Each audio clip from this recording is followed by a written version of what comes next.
Hello and welcome to Absolute Trust Talk. I'm Kirsten Howe, and I am the host of Absolute Trust Talk, which is our podcast at Absolute Trust Counsel. And today we're doing another Facebook Live event, and I'm very excited to have you here. And you should be excited to be here too, because I have a guest, and that's always better than just me talking all by myself.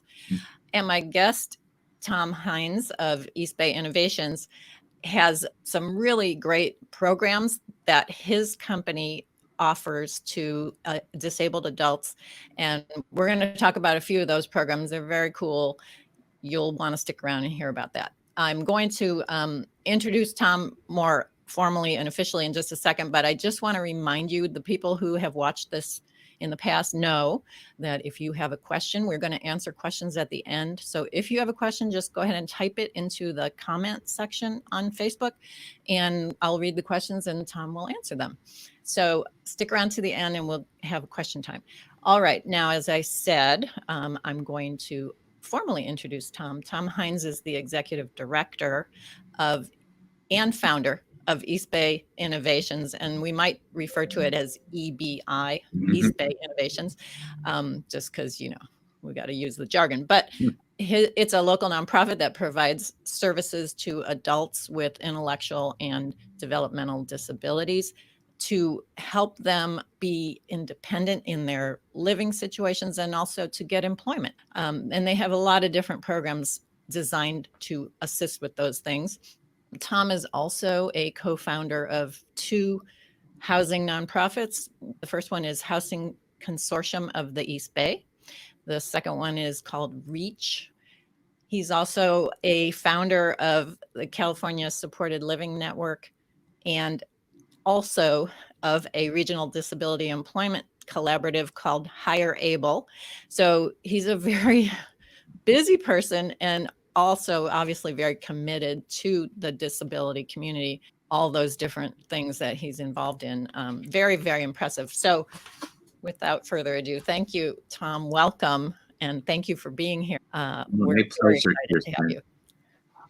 All right. So I'm just going to launch into it. And as I said, EBI, which is what Tom's here to talk about, has a lot of different programs. Unfortunately, Tom and I only have a short period of time, so we're going to focus on a few of them. And the one I wanted to start with is the affordable housing service and strategies that you have. And anybody in the Bay Area knows affordable housing is a issue for everybody. It's very, very challenging, I'm guessing. So talk to us about what you can do in that area with your clients. Yeah, thank you. And it's great to be here. And one of the things that we pride ourselves in is our ability to help people we serve to access affordable housing. And there's not really magic to it. We very much believe in developing local partnerships with all the different entities that provide affordable housing. And we work really hard at that. So we have really good relationships with the housing authorities in Alameda County. The housing authorities administer the Section 8 voucher program, which is still one of the best subsidies that you can access. It's not always easy to access, but it's one of the deepest subsidies that you can. And then we spend a lot of time cultivating our relationships with the housing nonprofits in Alameda County. And we're fortunate enough to have about a dozen really active housing nonprofits that do a lot of development in Alameda County. The other thing that's great about being in Alameda County is several years ago, voters passed an affordable housing bond act called the A1 bond measure. And that requires developers, if they want to apply for these funds, and there's a $500 million that was allocated by voters. So there's a lot of activity throughout the county with nonprofit housing entities applying for these funds. And if they get these funds, they have to set aside 20% of their units for people who are 20% at the average median income, which works for people who are on SSI. One bedroom rent would be around the $300 range. So we really have kind of an all of the above strategy. We do a lot of partnership on trying to help housing nonprofits and housing authorities to apply for more subsidies for people with disabilities too. And we're active right now with the Housing Authority of the County of Alameda and the Berkeley Housing Authority. And we help them apply to HUD for more Section 8 vouchers for people with disabilities. Both those housing authorities are about to enter their second round of housing vouchers.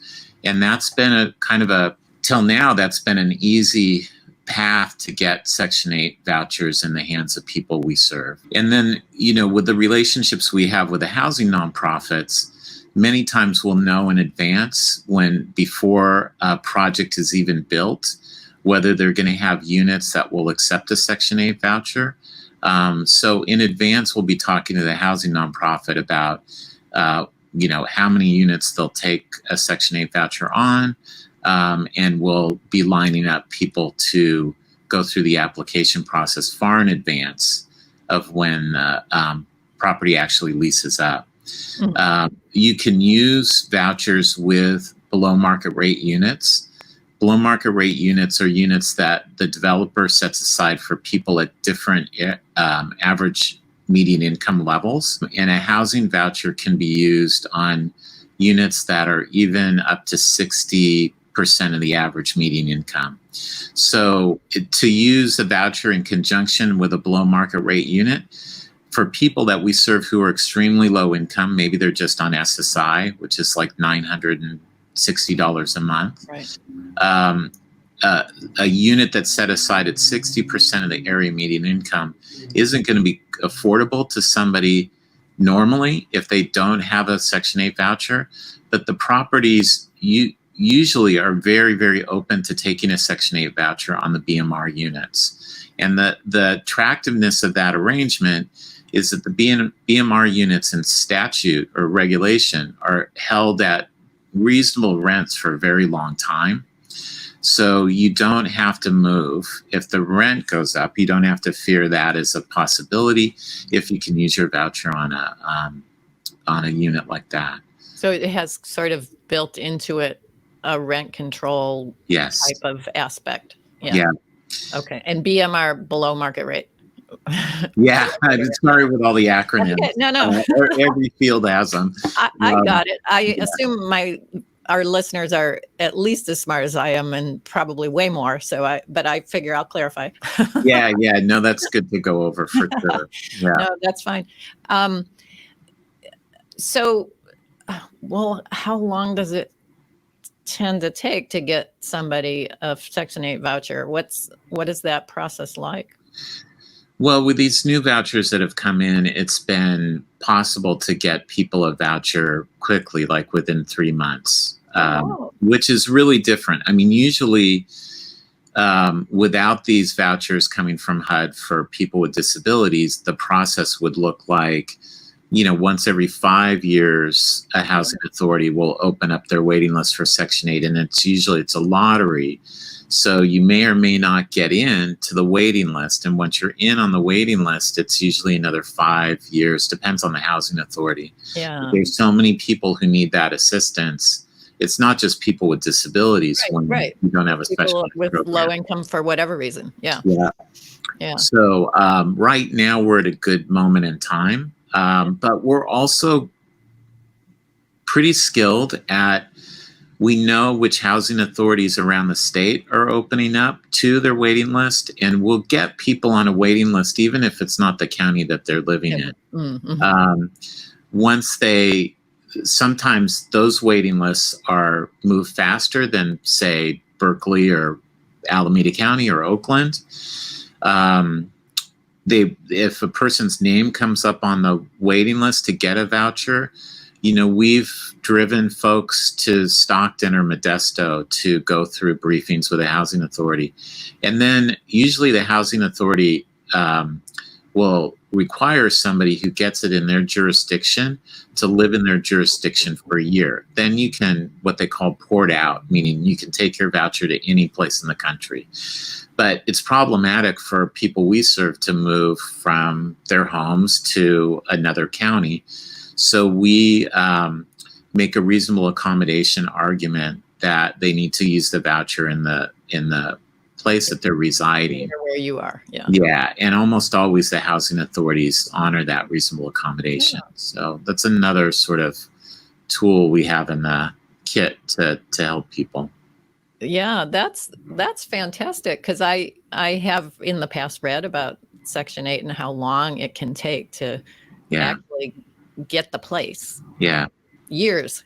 And this is really fantastic. You have the ability to really make that happen. That's great. Now, I also know, because you and I have talked before this, I know viewers won't believe this, but I actually do prepare for these.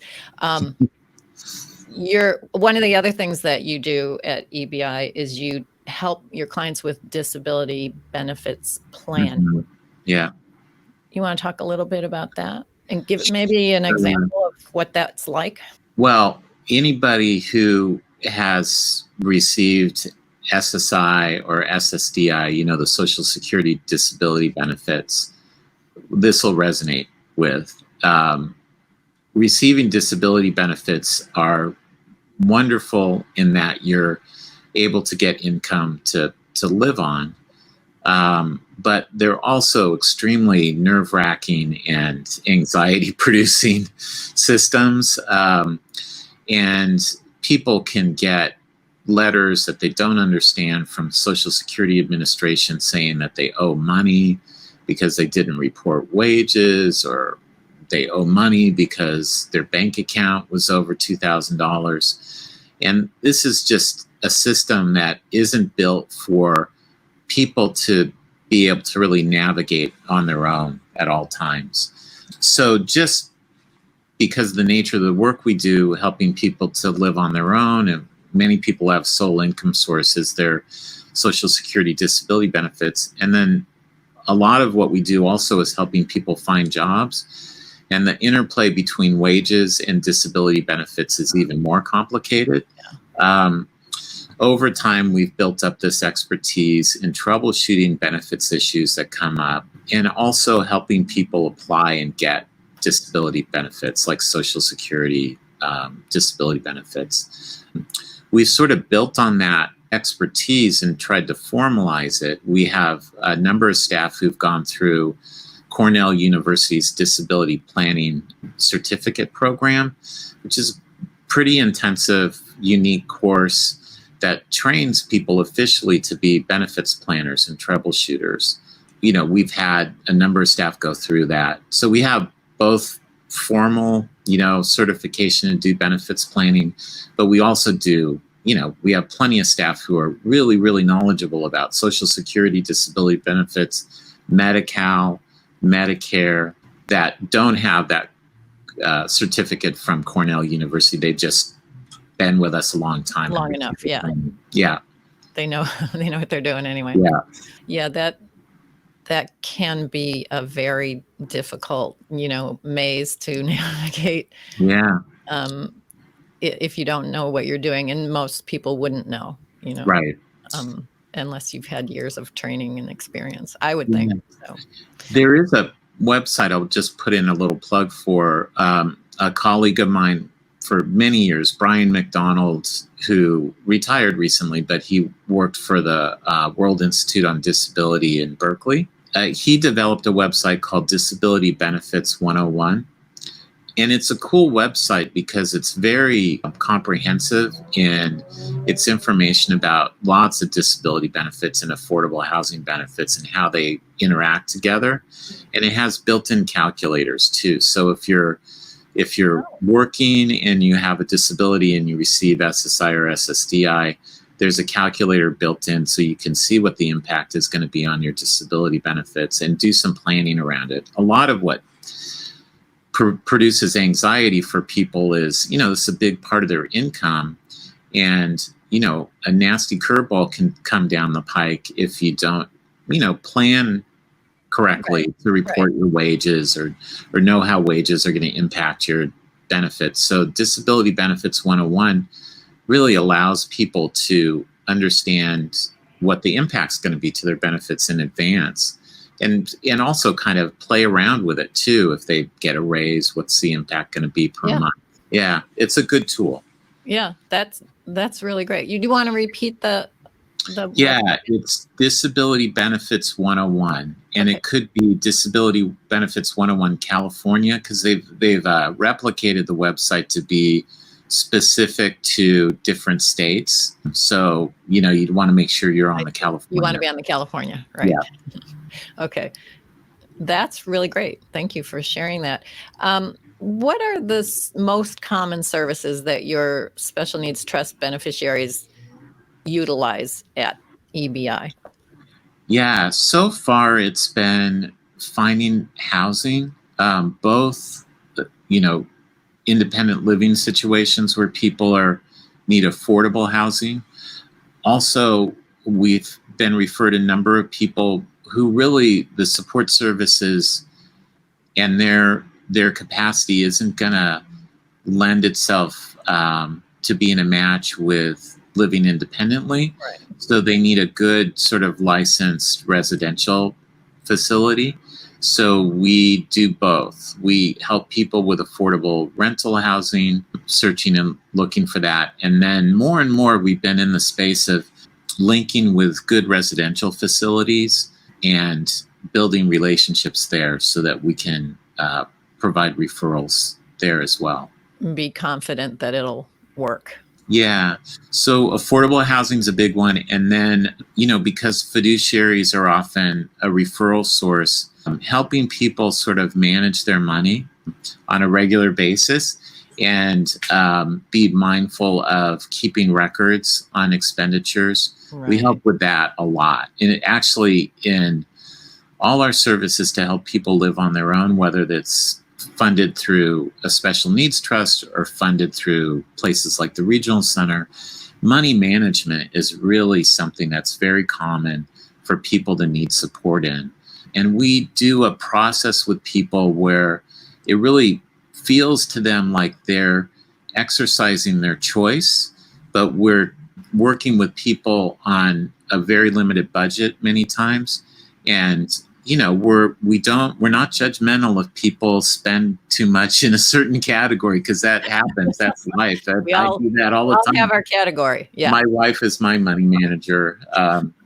So, if somebody spends a little bit too much money, then we just help them understand what their choices are for options to get through the end of the month. So it's non-judgmental and it's very practical. And that's something that we do for years. Oftentimes people with intellectual and developmental disabilities may be very independent, but the money management piece is something that we often find doesn't go away and continues on. Yeah. Okay. I would say those two things are the mostly at this point. Thank you for that. And I think you're looking to expand your case management services. Yes. So we started this case management service focusing on people with smaller special needs trusts and people who really they were spending their trust money down because they weren't connected to publicly funded services that they're eligible for.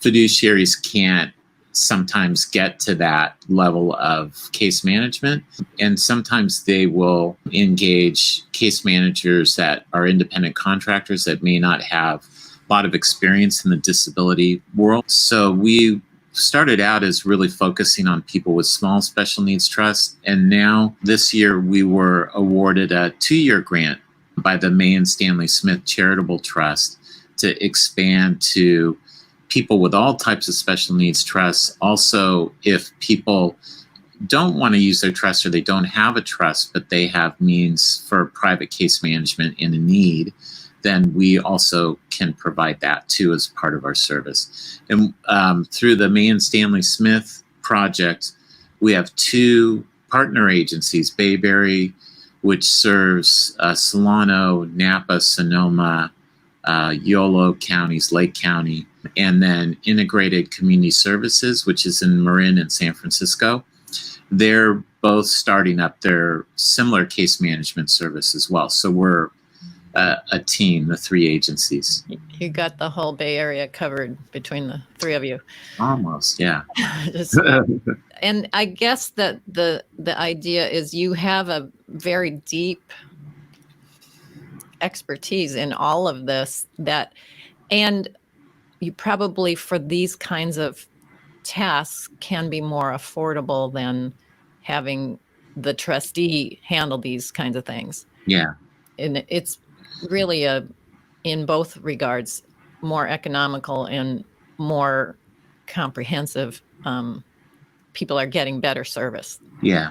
I mean, that's the goal. And, we're also finding partnerships with care advisors that normally would be doing what we do, but they're wanting to do more higher level case management, and they need somebody that's affordable, that's going to be more boots on the ground. Right. So we've been developing those relationships too. Okay. Because you have the staffing to do the more boots on the ground. Yeah.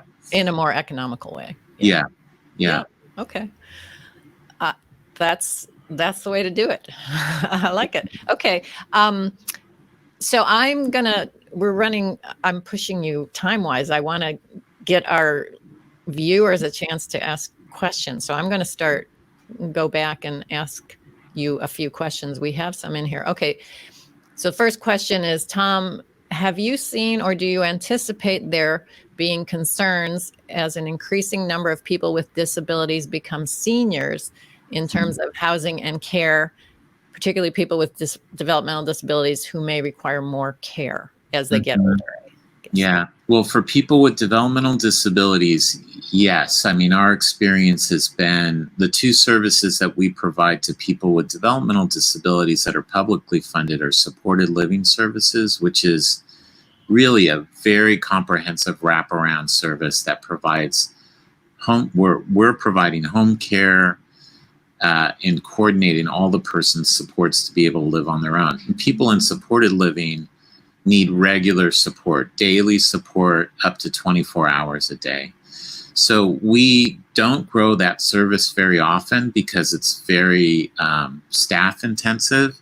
And also, like, one of the reasons why we don't grow is we've been doing it for 25 years and you serve the same people for long periods of time. And we have a number of people who are seniors now. Their healthcare issues are increasing and we're having to provide more support.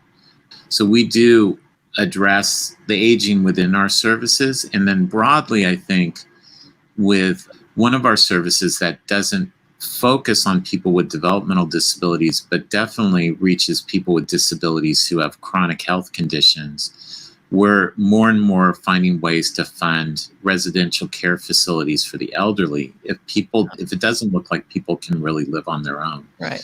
And that's been great. There's some great RCFE providers in South Alameda County that we're really connected with. Okay. And those are oftentimes called assisted living facilities or board and care facilities also. Just for the viewers out there. So another question.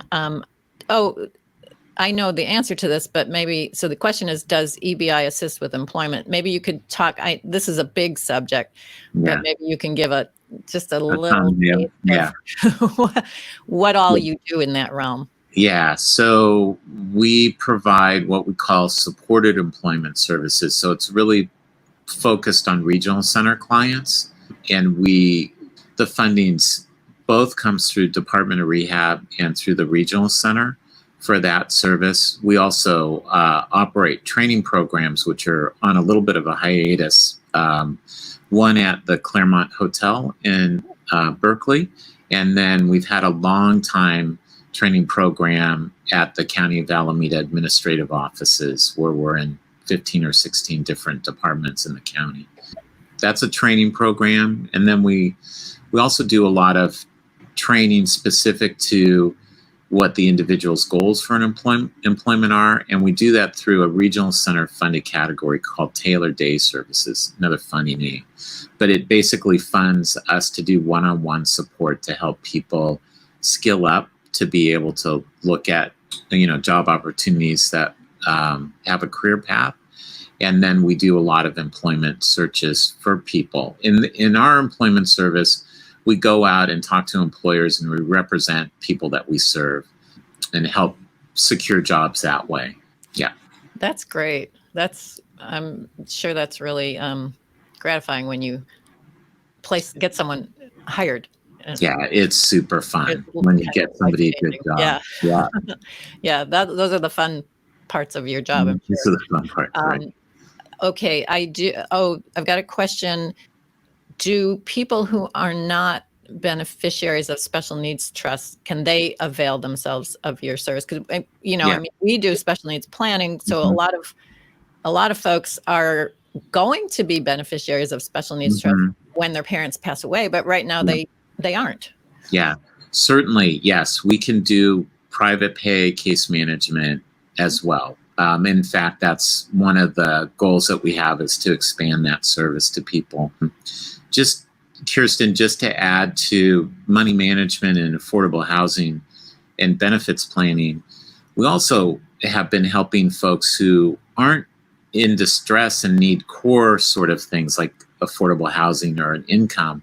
Maybe their housing is stable or they're living with their family, but they need somebody to help them coordinate social events and connections with friends. Of course, these days that's probably done remotely. All on Zoom. But yeah, that's been a big need, especially for people that we serve who have autism or maybe on the autism spectrum, to be able to sort of help people enrich their social lives and sort of handle that piece. The publicly funded service streams don't really address that need.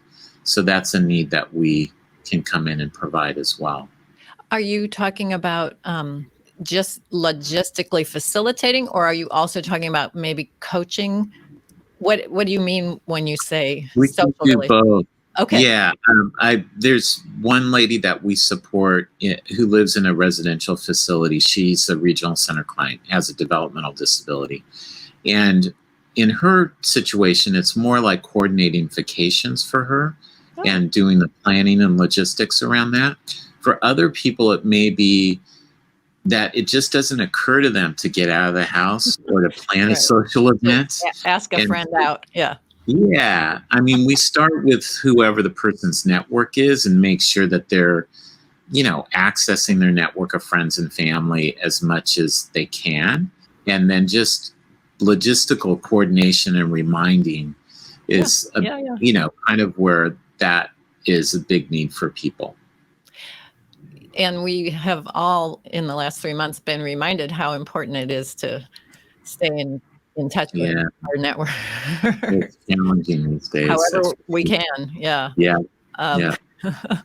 Okay. So I have one last question for you here, and it is, what is the best way to contact you? Now, as a podcast host, I should have already covered that, so I apologize.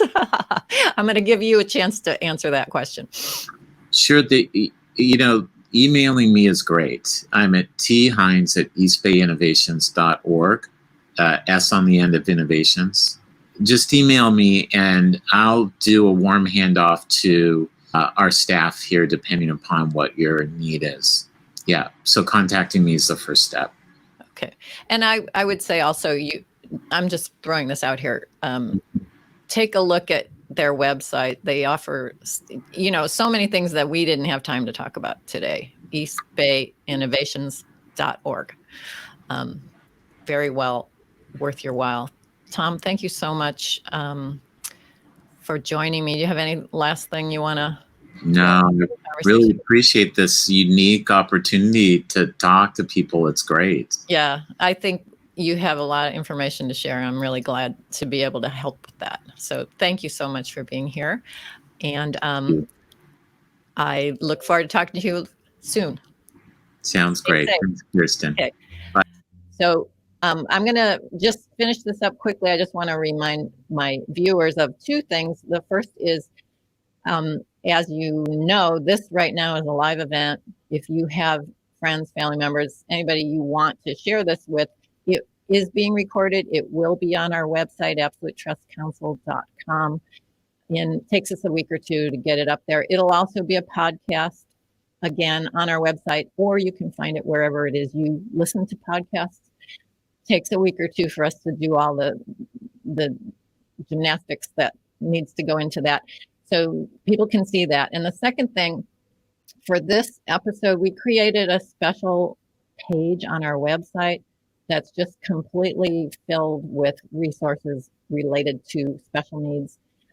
There are articles, there are videos, there are prior podcast episodes. There's a resource tool that I give to all my special needs planning clients that helps them figure out how to write a letter of intent, which is, a letter that you leave behind so that the people who will be assisting your special needs child have a better idea, a better sense of what they need, what they like, what they want. So that's a tool that helps walk you through that whole process. There's a whole bunch of stuff on there. And the way you find that, this is the URL for that special page. It's absolutetrustcounsel.com/special needs tools. That's all you need to know. absolutetrustcounsel.com/special needs tools. And it's also, it's in the conversation. You can see the URL there if you can't hear it from me. All right. So if you need help with planning of any kind, including special needs planning, we are here to help you. The way you get that started is by scheduling what we call a discovery call with Emily in my office. You can do that by calling us, or you can just go to our website and there's a little calendar tool there. You just schedule it whenever you want to, and she'll spend about 10 minutes making sure that we're the right law firm for you. Sometimes people call us looking for things that we don't do, but she'll sort that all out and she'll get you on my calendar so that I can meet with you. It's a complimentary first meeting just to figure out what you need and what we can do. So very easy. Just schedule that discovery call, absolutetrustcounsel.com/scheduling. So thank you so much for joining me today. I hope you got a little bit out of this. I know I got a lot out of it. And I look forward to connecting with you next time. And in the meantime, thank you.